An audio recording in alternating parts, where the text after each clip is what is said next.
So I'd like to call the village board meeting, May 13th, 2024 to order. Roll call, please. Bhatia. Here. Washburn. Here. Anastasio. Here. Venturini. Here. Doxy. Here. DeGroot. He's here. Next item would be Pledge of Allegiance.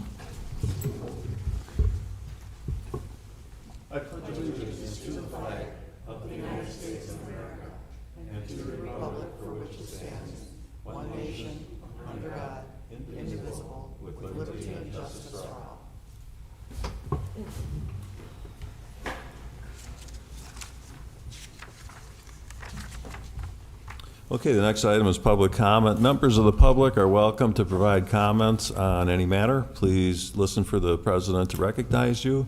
State your name and address for the public record. Comments are limited to 3 minutes. Can we hear from Helen McCrossan?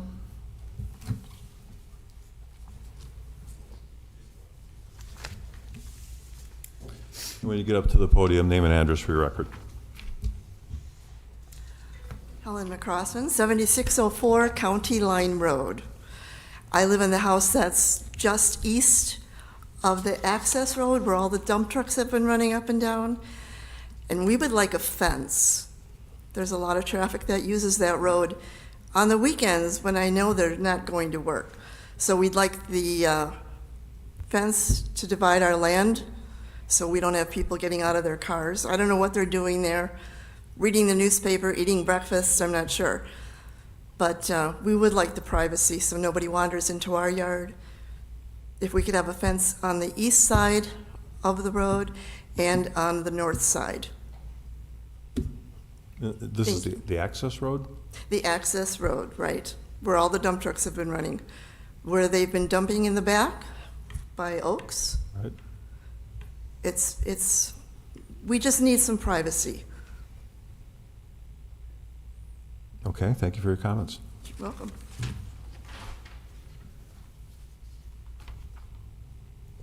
Let's hear from Kevin Rano.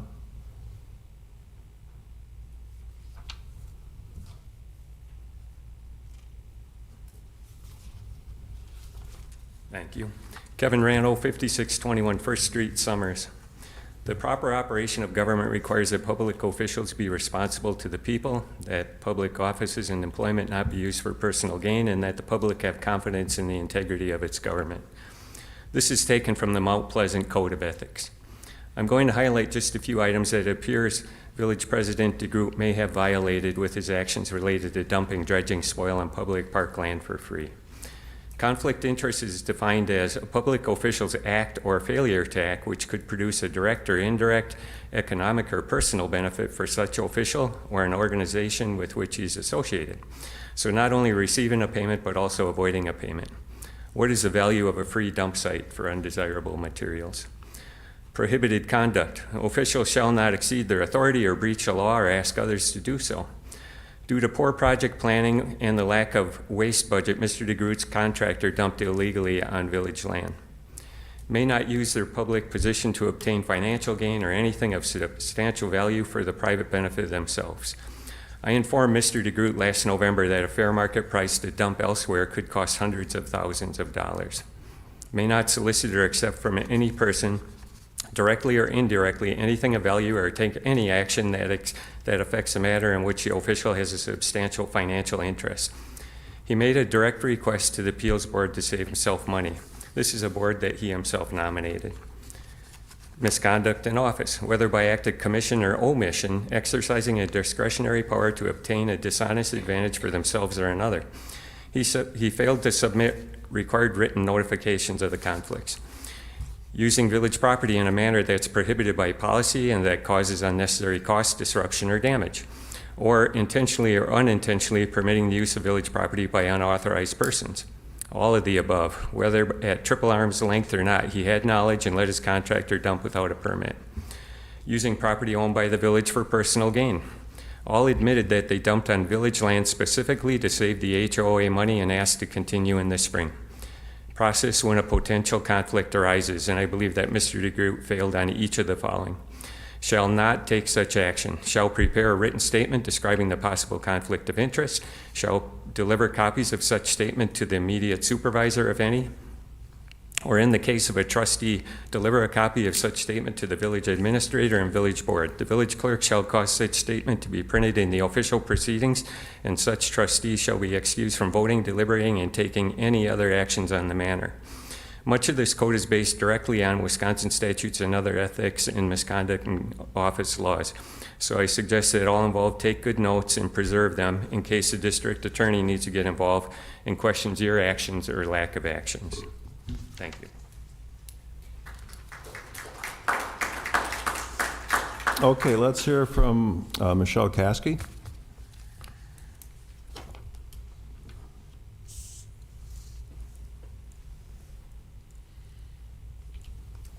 Michelle Caskey, 3334 Pleasant Lane, Mount Pleasant. I've been a Mount Pleasant resident almost my entire life.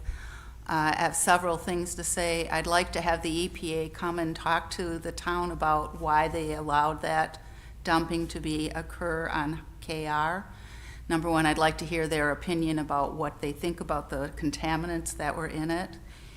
I also am interested in knowing what happened to the large turtles that lived in that pond. Were they just scraped away with the dirt? Some of them were quite old.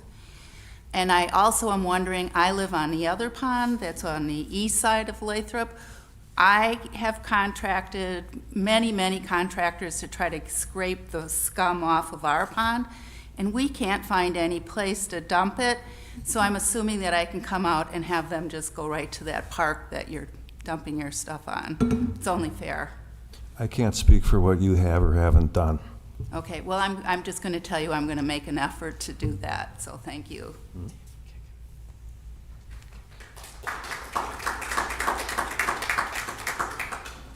Let's hear from Kathy DeVerney.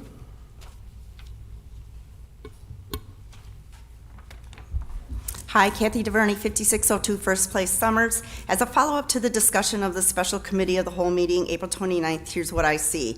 Oaks & Sons was hired to remove acceptable levels of contaminated sludge from a private pond in which the village president has an ownership interest. The sludge had 5 samples taken for heavy metals, 3 for hydrocarbons, yet only 1 for pesticides and PCBs. Oaks did not have a permit to dump the sludge on village property and was ordered to stop. With triple arm's length support, Oaks successfully won an appeal and continued as a subcontractor of Kestrel Hawk. Oaks estimated the amount of sludge to be dumped at 5,000 to 6,000 cubic yards, when in fact it was likely more than double that. Oaks trucked the sludge down Lathrop Avenue, not a truck route, to KR until they were ordered to stop dumping. Once the appeal was won, they took Taylor to KR.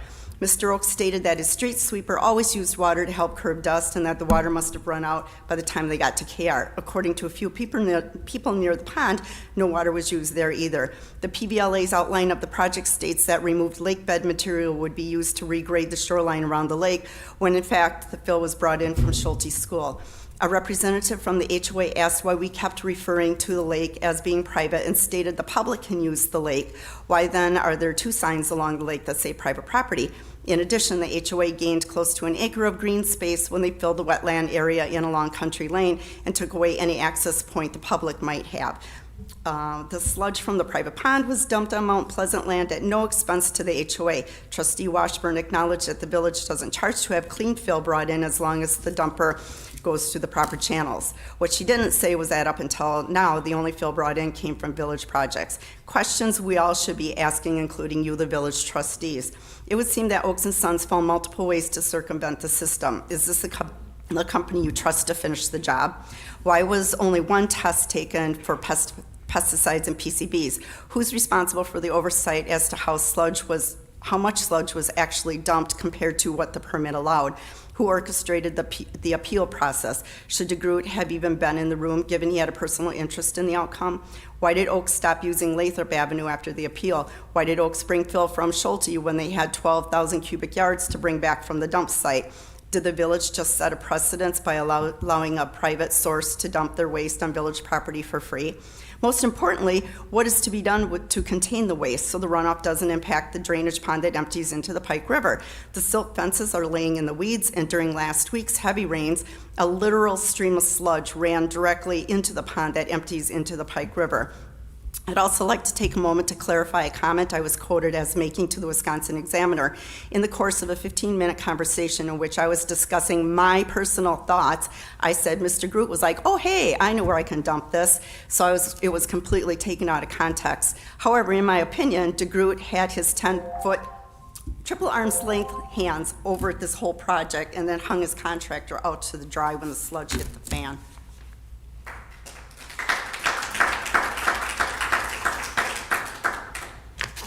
Anybody else wishing to speak, public comment? That's all I've got signed up for this afternoon. Okay, let's move on to the next item then. And we have a consent agenda. Trustee Venturini? Mr. President, I make a motion to adopt the items in the consent agenda as listed. Second. So I hear a motion and a second. All in favor signify by saying aye. Aye. Opposed? Motion carries. So under new business, we've got 6A, discussion, possible motion to approve the budget resolution 12-2024, a resolution amending the 2024 adopted budget for IT unified communications. Mr. President, I make a motion to approve Budget Resolution 12-2024, amending the 2024 budget for IT Unified Communications. Second. So I hear a motion and a second. Discussion? We discussed this at the committee of the whole. I think that this money is well spent, and I believe part of what we discussed was it allowing more of our systems to be integrated and a bigger overall system. And something that we've talked about for a long time. We got it bid out, and we had some money in the budget for IT improvements, but this came out to be a very good opportunity and a little more than we had budgeted for, but we felt well worth spending the additional funds.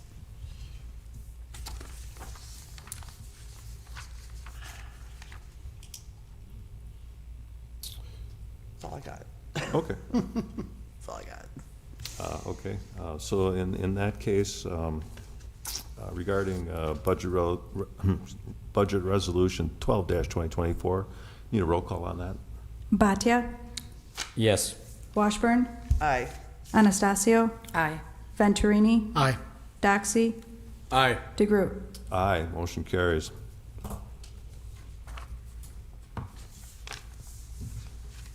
Any reports? We haven't had our committee meetings yet, so, no. No reports. One last motion. I'll make a motion to adjourn. Second. I hear a motion and a second. All in favor signify by saying aye. Aye. Aye. Meeting's adjourned. Thank you very much, everybody.